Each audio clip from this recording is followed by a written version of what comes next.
तो हेलो दोस्तों, स्वागत है आपका आज के हमारे वीडियो के अंदर। आज के इस वीडियो में हम लोग हिंदी निवार्य का चैप्टर नंबर 1 हरिवंश राय बच्चन के बारे में पढ़ने वाले हैं। तो इस वीडियो से हम एक नई जर्नी को शुरू करने वाले हैं, जिसमें कि हम हिंदी निवार्य की पूरी इस बुक को पढ़ेंगे और पूरे हिंदी निवार्य के चैप्टर्स को ख़त्म करेंगे। और ये जो वीडियो है वो आरबीएससी, सीबीएसई, एमपी और यूपी सभी एनसीईआरटी बुक वालों के लिए है। तो वीडियो में अंत तक ज़रूर बने रहना और हम इस वीडियो में इस चैप्टर को बहुत ही अच्छी तरीके से समझने की कोशिश करने वाले हैं। तो दोस्तों, सबसे पहले हमारे पास है आत्म परिचय का पहला पद्य, जिसमें कहा गया है, मैं जग जीवन का भार लिए फिरता हूँ, फिर भी जीवन में प्यार लिए फिरता हूँ। कर दिया किसी ने जंकरत जिनको छूकर, मैं सांसों के 2 तार लिए फिरता हूँ। इसमें कवि कहता है कि मेरे ऊपर भी जीवन का भार है, पर मैं प्यार को लिए फिरता हूँ, और किसी ने मेरे मन को छूकर जंकृत कर दिया है, मैं सांसों के 2 तार लिए फिरता हूँ। अर्थात किसी प्रिय ने मेरे मन में आकर खुशी फैला दी है। आगे कहा है, मैं स्नेह सूरा का पान किए करता हूँ, मैं कभी न जग का ध्यान किए करता हूँ। जग पूछ रहा हूँ उनको जो जग की गाते, मैं अपने मन का गान किए करता हूँ। कभी कहता है, मैं स्नेह रूपी शराब का सेवन करता हूँ और मैं कभी भी जग का ध्यान नहीं करता हूँ। जग तो उनको पूछता है जो जग की गाते हैं, पर मैं तो अपने मन का गान करता हूँ। अभी आगे हम इसकी प्रसंग और व्याख्या को देख लेते हैं। प्रसंग प्रस्तुत काव्यांश हमारी पाठ्यपुस्तक आरोह भाग 2 में संकलित कविता आत्म परिचय से उद्धत है। इसके रचयिता प्रसिद्ध गीतकार कवि हरिवंश राय बच्चन है। इस कविता में कवि ने जीवन जीने की शैली बताता है, साथ ही अपने दुनिया से अपने द्वंद्वात्मक संबंधों को उजागर करता है। व्याख्या को देख लेते हैं। बच्चन जी कहते हैं कि मैं संसार में जीवन का भार उठाकर घूमता रहता हूँ, इसके बावजूद मेरा जीवन प्यार से भरा पूरा है। जीवन की समस्याओं के बावजूद कवि के जीवन में प्यार है। उनका जीवन सितार की तरह जिसे किसी ने छूकर जंकृत कर दिया है। फलस्वरूप उसका जीवन संगीत से भर उठा है। उसका जीवन इन्हीं तार रूपी सांसों के कारण चल रहा है। उसने स्नेह रूपी शराब पी रखी है, अर्थात प्रेम किया है तथा बांटा है। उसने कभी संसार की परवाह नहीं की। संसार के लोगों की प्रवृत्तियां हैं कि वे उनको पूछते हैं जो संसार के अनुसार चलते हैं तथा उनका गुणगान करते हैं। कभी अपने मन की इच्छा अनुसार चलता है, अर्थात वह वही करता है जो उसका मन कहता है। अभी हम लोग इसका दूसरा पद्य भी देख लेते हैं। मैं निज उर के उद्गार लिए फिरता हूँ, मैं निज उर में उपहार लिए फिरता हूँ।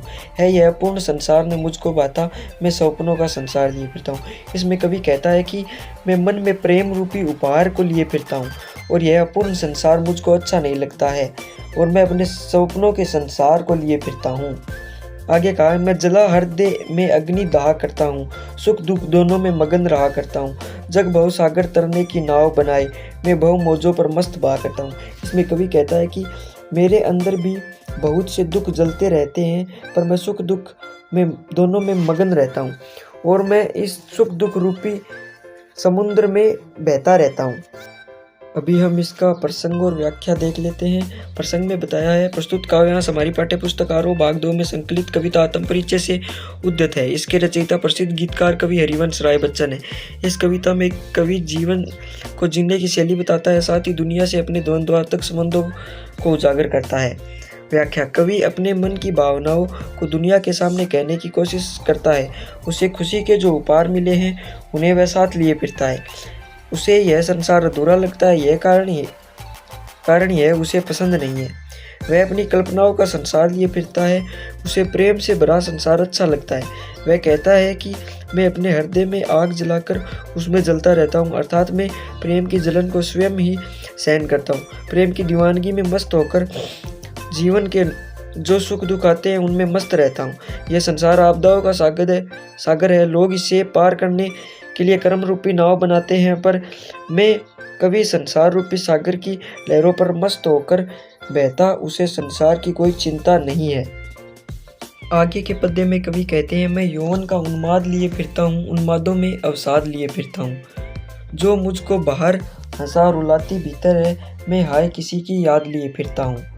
इसमें कवि कहता है कि मैं यौवन अवस्था से ही खुशी लिए फिरता हूँ, पर यह खुशी में मेरे दुख भी हैं और इन दुखों से मैं बाहर हंसता हूँ पर भीतर रोता हूँ, और इस दुख का कारण है कि मैं किसी की याद को लिए फिरता हूँ। आगे कवि कहता है, कर यतन मिटे सब सत्य, किसी ने न जाना, नादान वही हाय जहाँ पर दाना, फिर मुड़ न क्या जग जो इस पर भी सीखे। इसमें कवि कहता है कि लोग सत्य को जानने के लिए यत्न करते हैं पर वह नहीं जान पाते हैं। नादान वे लोग हैं जो दाना अर्थात लालच के ऊपर चलते हैं। आगे हम इसका प्रसंग और व्याख्या को देख लेते हैं। प्रसंग प्रस्तुत काव्यांश हमारी पाठ्य पुस्तक आरोह भाग 2 में संकलित कविता से उद्यत है। इसके रचयिता प्रसिद्ध गीतकार हरिवंश राय बच्चन है। इस कविता में कवि ने जीवन को जीने की शैली को बताता है, साथ ही दुनिया से अपने द्वंद्वात्मक संबंधों को उजागर करता है। व्याख्या कवि कहता है कि उसके मन पर जवानी का पागलपन सवार है, वह उसकी मस्ती में घूमता रहता है। इस दीवानेपन के कारण उसे अनेक दुख भी मिले हैं, वह इन दुखों को उठाए हुए घूमता है। कवि को जब किसी प्रिय की याद आती है तो उसे बाहर से हंसी आती है, परंतु उसका मन रो देता है, अर्थात याद आने पर कवि मन व्याकुल हो जाता है।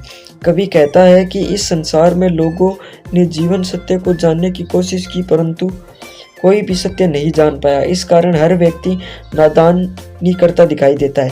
ये मूर्ख नादान भी वही होते हैं जहाँ पर समझदार एवं चतुर होते हैं। हर व्यक्ति वे बहुसमृद्धि भोग सामग्री की तरफ भाग रहा है। हर व्यक्ति अपने स्वार्थ को पूरा करने के लिए भाग रहा है। वे इतना सत्य भी नहीं सीख सके। कवि कहता है कि सीखे हुए ज्ञान को भूलकर नई बातें सीख रहा हूँ, अर्थात सांसारिक ज्ञान की बातों को भूलकर मैं अपने मन कहे अनुसार चलना सीख रहा हूँ। आगे के पद्यांश में कवि कहता है, मैं और जग और कहाँ का नाता, मैं बना बना कितने जग रोज मिटाता, जग जिस पर पृथ्वी पर जोड़ो करता वैभव, मैं प्रति पग में उस पृथ्वी को ठुकराता। इसमें कवि कहता है कि मेरा और जगत का कोई नाता नहीं है, मैं ऐसे जगत रोज पता नहीं कितने बना बना कर मिटा देता हूँ। जहाँ पर इस पृथ्वी पर वैभव है, मैं ऐसे वैभव को पग पग पर ठुकराता हूँ। आगे कवि कहते हैं, मैं निज रोदन में राग लिए फिरता हूँ, मैं शीतल वाणी में आग लिए फिरता हूँ, वो जिस पर भूपों के प्रसाद में छावर, मैं वह खंडर का भाग लिए फिरता हूँ। आगे कवि कहता है कि मैं निज रोदन में राग लिए फिरता हूँ, शीतल वाणी में आग, अर्थात मैं प्रेम का तीव्र संचार करता हूँ, और जिस पे भूपों के अर्थात राजाओं के महल न्यौछावरों में ऐसा अपने मन के खंडर को लिए फिरता हूँ। अभी हम इसका प्रसंग व्याख्या को भी देख लेते हैं।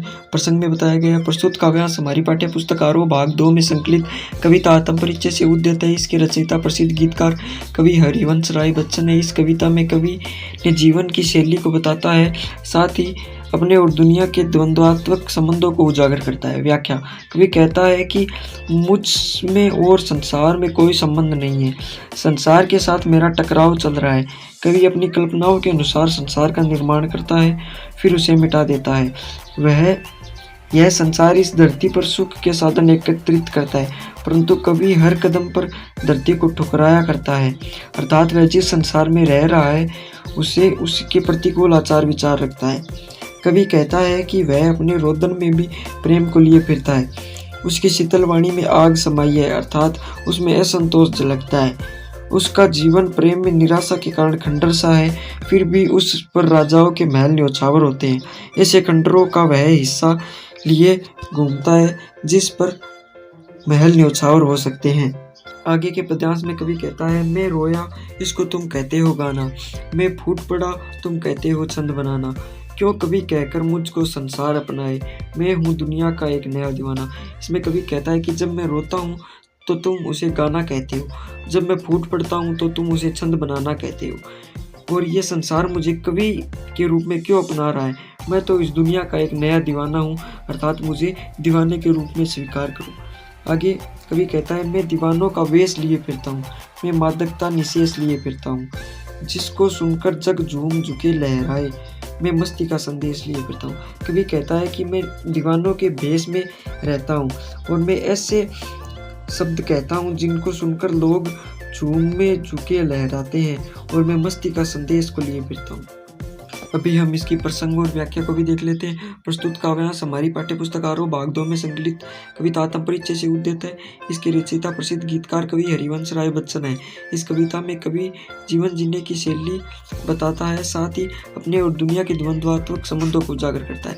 व्याख्या कवि कहता है कि प्रेम की पीड़ा के कारण उनका मन रोता है, अर्थात हृदय की व्यथा शब्द रूप में प्रकट हुई, उसके रोने को संसार गाना मान बैठा। जब वेदना अधिक हो जाती तो वह दुखों को शब्दों के माध्यम से व्यक्त करता है। संसार इस प्रक्रिया को छंद बनाना कहती है। कवि प्रश्न करता है कि यह संसार मुझे कवि के रूप में अपनाने के लिए तैयार क्यों है। वह स्वयं को दीवाना कहता है जो हर स्थिति में मस्त रहता है। समाज उसे दीवाना क्यों स्वीकार नहीं करता। वह दीवानों का रूप धारण करके संसार में घूमता रहता है। उसके जीवन में जो मस्ती शेष रह गई है उसे लिए वह घूमता रहता है। इस मस्ती को सुनकर सारा संसार झूम उठता है। कवि के गीतों की मस्ती सुनकर लोग प्रेम में झुक जाते हैं तथा आनंद से झूमने लगते हैं। मस्ती के संदेश को लेकर कवि संसार में घूमता है जिसे लोग गीत समझने की भूल कर बैठते हैं। अभी हमारे सामने प्रस्तुत है हरिवंश राय बच्चन जी का एक गीत दिन जल्दी जल्दी ढलता है। इसमें कहते हैं कि हो जाए न पथ में रात कहीं मंजिल भी तो है दूर नहीं। यह सोच थका दिन का पंथी भी जल्दी जल्दी चलता है, दिन जल्दी जल्दी ढलता है। अर्थात रास्ते में रात ना हो जाए यह सोचकर पंथी जल्दी जल्दी चलता है और सोचता है कि अभी तो मंजिल दूर भी नहीं है और दिन जल्दी जल्दी ढलता है।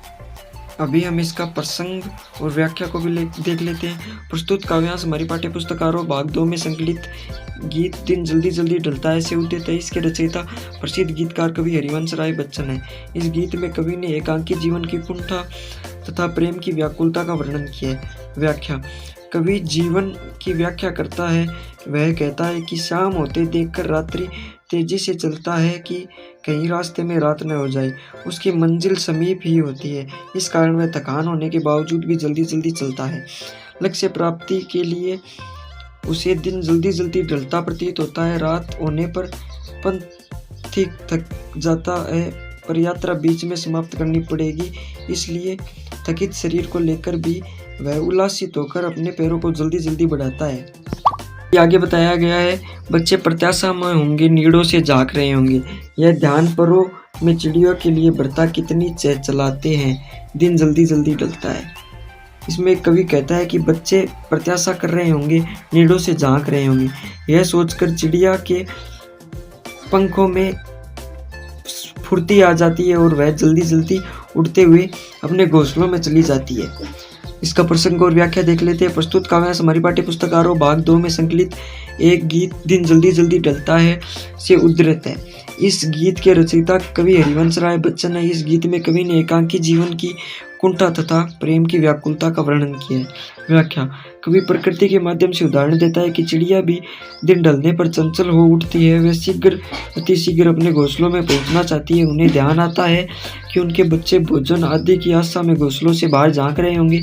यह ध्यान आते ही उनके पंखों में तेजी आ जाती है और वे जल्दी जल्दी अपने घोंसलों में पहुंच जाती है। तो दोस्तों अभी हमारे सामने प्रस्तुत है इस चैप्टर का आखिरी पद्य, जिसमें बताया गया है, मुझसे मिलने को कौन विकल, मैं हूँ किसके हित चंचल, यह प्रश्न शिथिल करता पद को, बढ़ता उर में विहिलता, दिन जल्दी जल्दी ढलता है।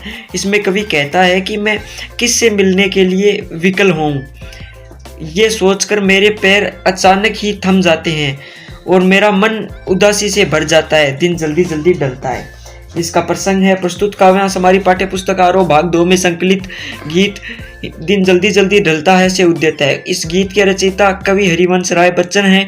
इस गीत में कवि ने एकाकी जीवन की कुंठा तथा प्रेम की व्याकुलता का वर्णन किया है। अभी हम इसकी व्याख्या देख लेते हैं। व्याख्या में बताया है, कवि कहता है कि इस संसार में वह अकेला है, इस कारण उससे मिलने के लिए कोई व्याकुल नहीं होता है, उसकी उत्कंठा से प्रतीक्षा नहीं करता है। वह भला किसके लिए भागकर घर जाए। कवि के मन में प्रेम तरंग जगने का कोई कारण नहीं है। कवि के मन में यह प्रश्न आने पर उसके पैर शिथिल हो जाते हैं, उसके हृदय में यह व्याकुलता भर जाती है कि दिन जल्दी जल्दी ढलते ही रात हो जाएगी। रात में एकाकीपन और उसकी प्रिया की वियोग वेदना उसे अशांत कर देगी। इससे उसका हृदय पीड़ा से बेचैन हो जाता है। दोस्तों इस प्रकार हमने अपना पहला चैप्टर कंप्लीट कर लिया है, जिसमें 2 कविताएं थी, जिसे कि हमने अच्छे से समझने का प्रयास किया है।